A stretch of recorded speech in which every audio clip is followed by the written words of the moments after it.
मित्रों, यदि आप हैं सनातनी हिंदू और इस बात पर आपको गर्व है तो आपको ये सब पता होना चाहिए जो हम इस वीडियो में आज लेकर आ रहे हैं।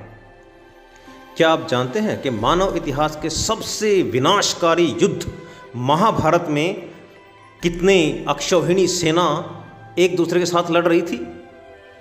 एक अक्षौहिणी में कुल कितने सैनिक होते थे, कितने घोड़े होते थे, कितने हाथी होते थे, कितने रथ होते थे? महाभारत के भयंकर युद्ध में कितने सैनिक हताहत हुए थे, कितने घोड़े और हाथी हताहत हुए थे? यदि ये नहीं जानते तो यह वीडियो केवल और केवल आपके लिए है। इस वीडियो को लास्ट तक जरूर देखना।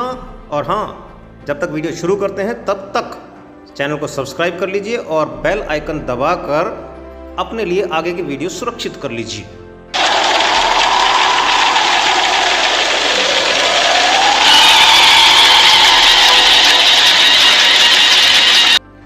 नमस्कार मित्रों, सबसे पहले हम महाभारत कालीन सेना के संगठन को समझते हैं। सेना की सबसे छोटी इकाई होती थी पत्ती। एक पत्ती में एक रथ, एक हाथी, 5 पैदल सैनिक और 3 घोड़े होते थे। जब 3 पत्ती एक जगह मिल जाती थी तो एक सेना मुख बनता था। इस तरह से हम देखें तो पाते हैं कि एक सेना मुख में 3 रथ, 3 हाथी, 15 पैदल सैनिक और 9 घोड़े होते थे। 3 सेना मुख को मिलाकर एक गुल्म बनता था, अर्थात एक गुल्म में 9 रथ, 9 हाथी, 45 पैदल सैनिक और 21 घोड़े होते थे। जब 3 गुल्म मिलते थे तो एक गण की स्थापना होती थी, जिसमें 27 रथ, 27 हाथी, 135 पैदल सैनिक और 81 घोड़े होते थे।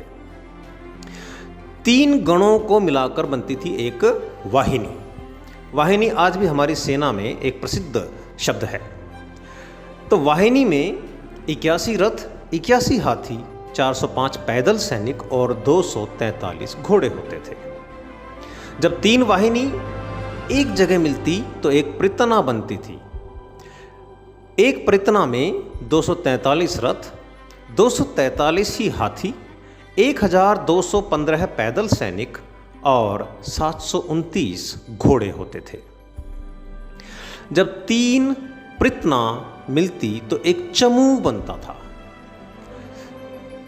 इस तरह से हम देखें तो एक चमू में 729 रथ, 729 हाथी, 3645 पैदल सैनिक और 2187 घोड़ों को पाते हैं। जब 3 चमू का समूह बनता था तो एक अनीकिनी बनती थी और सेना की एक अनीकिनी में 2187 रथ होते थे, 2187 ही हाथी होते थे, 10,935 पैदल सैनिक होते थे और 6,561 घोड़े होते थे। अब अनीकिनी के बाद 3 का जो गुणन था वो समाप्त हो जाता था। अब 10 अनीकिनी को एक जगह मिलाया जाता था और तब बनती थी एक अक्षौहिणी। और एक अक्षौहिणी में 21,870 रथ, 21,870 हाथी, 1,09,350 पैदल सैनिक और 65,610 घोड़े होते थे। और उस समय की जो भारत की कुल जनसंख्या, भारत की नहीं बल्कि पूरे जम्बूद्वीप की कुल जनसंख्या मुश्किल से 7 करोड़ के आसपास रही होगी। और उस समय इतनी बड़ी यानी एक अक्षौहिणी सेना बनाना कोई हंसी मजाक नहीं था। किसी भी राजा की महानता को एक अक्षौहिणी सेना प्रदर्शित करती थी। जब कौरव और पांडव आमने सामने थे तो दिग दिगंत के राजा उन दोनों के पक्ष में थे। जो धन बल और डर से कौरव सेना के पक्ष में थे वे थे, उनकी जो सेना बन गई थी वह 11 अक्षौहिणी सेना थी। और जो धर्म के लिए पांडव सेना के पक्ष में थे वह केवल 7 अक्षौहिणी सेना ही तैयार कर पाए थे। अर्थात उस समय भी धर्म के लिए कम ही व्यक्ति आगे आते थे और अधर्म के लिए धन के लिए अनेकों व्यक्ति। स्थिति कमोबेश आज भी यही है। जब धर्म की बात आती है तो अमूमन अधिकतर लोग पीछे हट जाते हैं और अधर्म जहां होता है वहां दौड़ कर पहुंचते हैं। खैर, तो 11 अक्षौहिणी में आप अंदाजा लगा सकते हैं 2,40,570 रथ होते थे, 2,40,570 ही हाथी होते थे, 12,02,850 पैदल सैनिक और 7,21,710 घोड़े थे। ये कौरव सेना थी। और यदि हम इसकी तुलना में पांडव सेना को देखें तो उनके पास रथ थे केवल 1,53,090 और 1,53,090 ही हाथी थे। पैदल सैनिक थे 7,65,450 और घोड़े थे 4,59,270। क्या हुआ?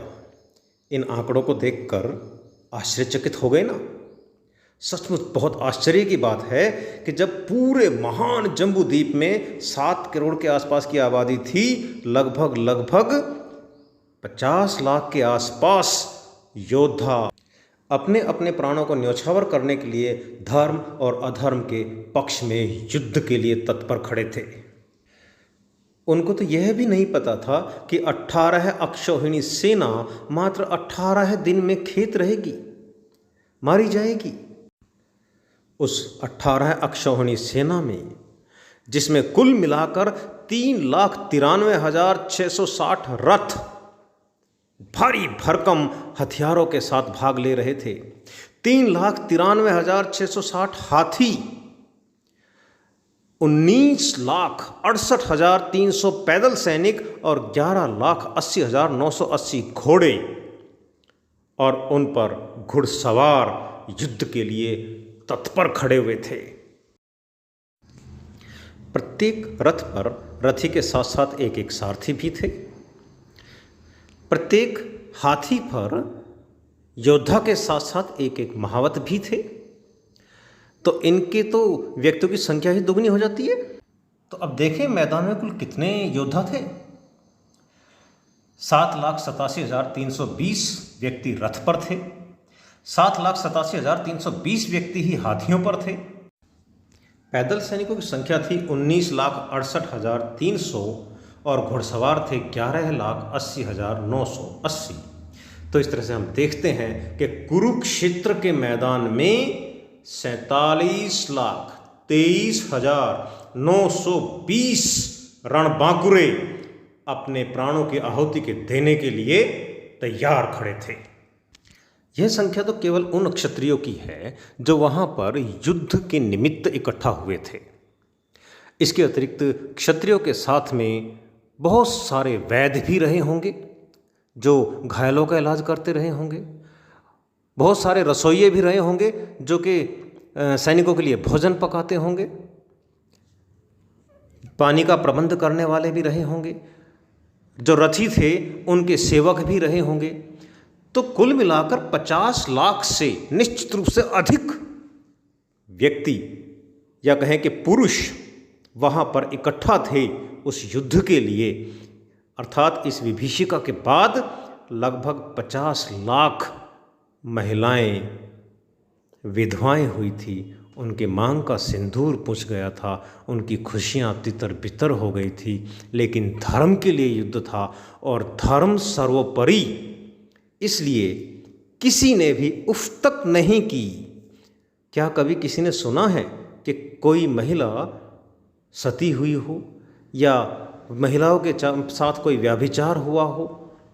ये भारतीय संस्कृति है, इसमें व्याभिचार नहीं था।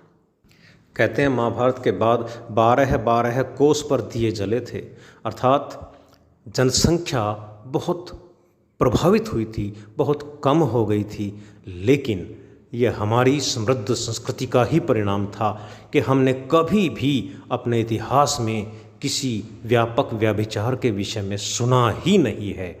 क्यों?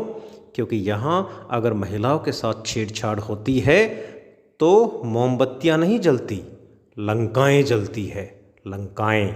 यह है हमारी संस्कृति की पराकाष्ठा। महाभारत में धृतराष्ट्र संजय के साथ रुदन करते हुए स्वयं इस बात को स्वीकार करते हैं कि महाभारत युद्ध के समाप्त होने के बाद केवल 10 व्यक्ति बचे थे, केवल 10, 3 कौरव पक्ष के और 7 पांडव पक्ष के। अर्थात इस महायुद्ध में कुल मिलाकर 47,23,900 योद्धा वीर गति को प्राप्त हुए थे। और हाँ, युद्ध तो यह मानव महत्वाकांक्षा के लिए लड़ा गया था, लेकिन इस युद्ध में हमारे इस सृष्टि के अन्य जीव जैसे घोड़े और हाथी भी तो बहुत हताहत हुए थे। आंकड़ों को देखें तो कुल मिलाकर 19,68,200 घोड़े, रथ और घुड़सवार जो सैनिक थे उनके पास थे, जो इस युद्ध में हताहत हुए। और कुल मिलाकर 3,93,660 हाथी की भी इस युद्ध में बहुत दुर्दशा हुई थी। तो मेरे दोस्तों, तो इस YouTube चैनल को सब्सक्राइब करते क्यों नहीं? फेसबुक पर यदि आप देखते हैं तो फेसबुक पेज को लाइक करते क्यों नहीं?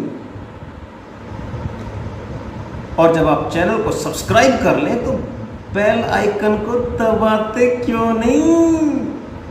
और अगर आपने ये सब कर लिया है तो वीडियो अच्छी है या बुरी है, इस पर प्रतिक्रिया देते क्यों नहीं? आज के लिए इतना ही। अगली वीडियो में अच्छी जानकारी के साथ फिर आएंगे। नमस्कार।